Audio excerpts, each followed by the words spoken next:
Bonjour à tous, nous sommes au Tennis Padel Soleil pour ce premier master à Monaco, à Beau Soleil. Un grand master, un beau master. Bon, il y a certes la pluie, Fabrice, mais demain, il y a du beau temps qui arrive. On pourra être sur une place exceptionnelle. Bonjour, Salut bonjour à Fabrice. tous. Bonjour à tous. Oui, on est ici parce qu'évidemment, on a eu un très très mauvais temps. Mais on a heureusement l'outil parfait qui sont deux terrains en stade couvert, ici au Tennis Padel Soleil. Donc oui, mais le rêve c'est en bas à Monaco. Alors, c'est le rêve, ça va être le rêve. Est-ce que tu peux nous raconter Ça a un peu été le rêve. Hein. Ça a été le rêve, parce qu'on a déjà eu des matchs. Et puis on a eu sauf hier, et puis on a eu le Pro-Am. D'ailleurs, on va en parler. On a vu des personnalités jouer au paddle. Superbe. Tu peux peut-être nous parler un petit peu de ces personnes connues, justement, qui aident aussi au paddle Écoute, on a eu un pilote comme Norman Nato, on a eu Monsieur Zverev, on a eu Caroline Wozniacki, David Lee. Il y a eu le directeur général de la CFM, Banque Monégasque, Monsieur Ferragut. Il y a eu Charles Leclerc, notre super pilote, Monsieur Thomas Johansson, enfin bon, et d'autres. Et je crois que ça a été un des meilleurs pro-am qu'on a fait. On a dû le faire sur 2 jours d'ailleurs. Sur 2 jours. L'endroit, comment tu as réussi à faire, à mettre ce terrain dans cet endroit un peu unique? J'imagine qu'il a dû travailler. Pas un peu. Bon, Unique. Unique, oui. C'est pas un peu, c'est. Bah écoute, c'est un rêve pour moi, encore une fois, d'être chez moi. Ça fait un moment que tu travailles dessus. Ça fait un moment, oui. Après, bon, si les personnes qui nous le permettent, comme le Prince Albert ou M. Biamonti, et évidemment le gouvernement, enfin, je veux oublier personne, je veux remercier tout le monde, parce que je crois que ça fait, encore une fois, du padel quelque chose d'unique. Et je crois qu'on est la fenêtre au monde. Alors, fenêtre au monde. Fenêtre aussi sur des joueurs qu'on découvre de plus en plus. Ce circuit permet de montrer qu'il y a des pépites qu'on ne connaissait pas forcément. On en voit encore depuis 2-3 jours, c'est incroyable. Des jeunes joueurs aussi qu'on découvre. On a vu quelques-uns là, assez impressionnants. Des surprises, les Hollandais. Des surprises. Les Hollandais qui ont battu hier. Beau match. Très beau match. Il y en a encore dans la poche des joueurs comme ça, parce qu'on a l'impression qu'à chaque tournoi, il y a des nouveaux joueurs. Écoute, c'est pas difficile quand un circuit est international. Évidemment, il y a beaucoup plus de joueurs qu'on ne connaît. Et je crois que l'erreur jusqu'au jour d'aujourd'hui, c'était ça. On cherchait qu'en Espagne, et je crois qu'il y a beaucoup de pays qui peuvent offrir beaucoup de joueurs. Il y en a beaucoup plus qui vont arriver. Et je crois qu'il faut tout simplement les suivre, les aider. Je dis toujours que si on sponsorise des joueurs, ça fait plus grand le circuit. Nous, on a besoin de sponsors, on les a déjà, on a ce qu'il faut. Mais je demande toujours aux gens, aux grandes sociétés de sponsoriser les joueurs. C'est ça qu'on a besoin. Et on voit aussi de belles histoires. Hier, on était avec Tolito, qu'on ne présente plus. Et il était avec sa famille, avec son fils Matteo et sa femme Claudia. Et c'est vrai que c'était assez surprenant. Il nous expliquait, c'est une grande chance pour moi parce que non seulement je joue en Europe, c'est pas tous les jours dans un circuit exceptionnel. Et en plus de ça, j'ai ma famille avec moi. C'est grandiose. Bien sûr.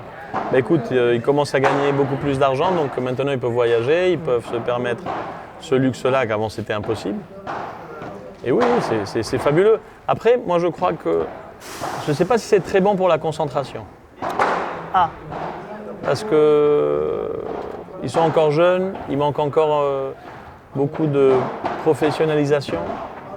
Et je crois qu'il leur faut encore un petit moment pour vraiment être sur le tournoi, dans le tournoi et pas ailleurs.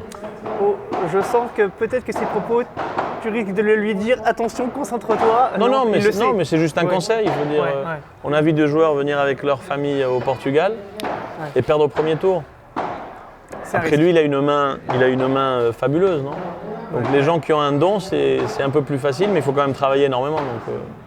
Bon, on a parlé des anciens, des actuels, des nouveaux joueurs, mais on va parler aussi, dis donc, sacré recrue là.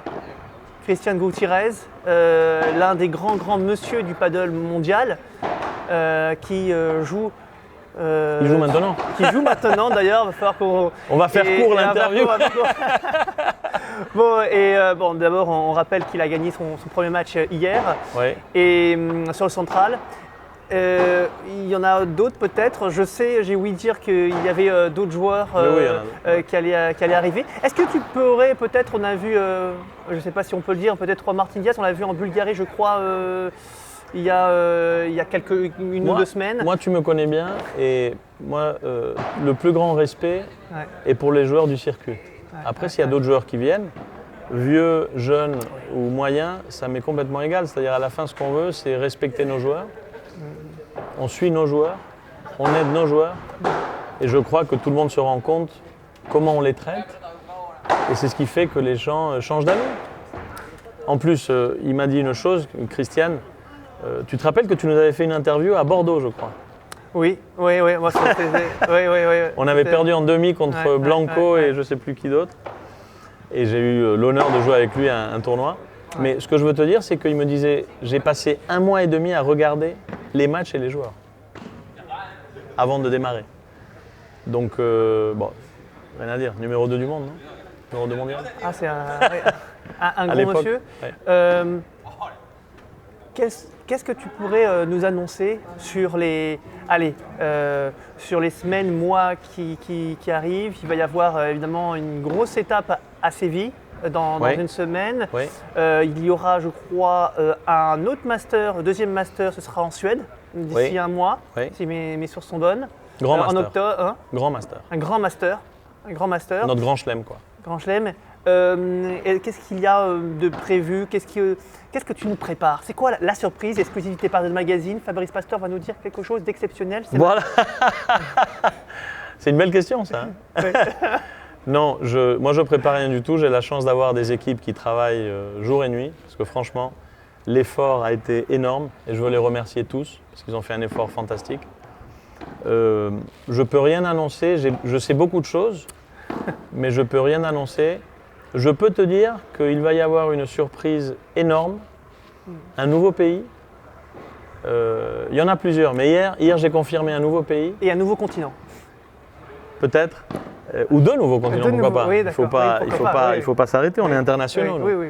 Mais je veux dire, non, un nouveau pays qui va vous faire très plaisir, je crois, à tous. Et qui est important qu'il intègre la famille de l'APT Padel Tour pour l'année prochaine.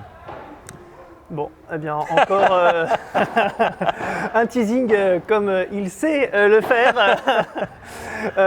On avait parlé la dernière fois du prize money. Hein. On a vu ça. Thomas a fait l'annonce qu'il fallait. Les annonces qu'il fallait. Ça a beaucoup parlé. Évidemment, les joueurs sont ravis et ça montre à quel point le circuit est en train de grandir. Je ne veux pas oublier une chose. Oui.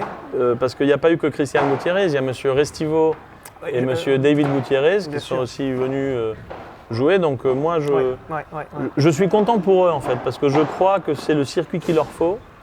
Quand tu vois un gamin comme Rélis Ferreira qui habite dans la frontière argentino-paraguayenne, il est allé en Suède, il a un sponsor suédois fabuleux et c'est un gars que personne ne connaissait. Donc on fait tout le possible pour aider, on peut pas non plus aider tout le monde, mais on fait tout le possible pour aider les joueurs à vraiment faire une carrière de leur sport et de leur talent. Donc je crois que c'est le circuit qu'il faut. Allez, dernière question comme ça pour la forme quand même. Oh là là, ça va faire mal. Allez, Fabrice Pastor, bientôt en Prévia. Est-ce que tu penses… Jamais de la vie. Non. Je vais aller représenter mon pays à Bilbao, ça oui, d'accord. Avec grand plaisir. Je crois que je suis le 10e joueur, mais je vais y aller parce que ça me fait vraiment très plaisir. Bilbao, on parle des championnats d'Europe organisés par la FEPA et ces championnats auront lieu dans un mois aussi, un mois et demi. Dans un mois. Un mois et demi, ouais. Et la Fédération sportive de padel va représenter Monaco comme il le faut. Bon, eh bien, ce sera le mot de la fin. Merci Fabrice. Merci à toi, merci, c'est très gentil.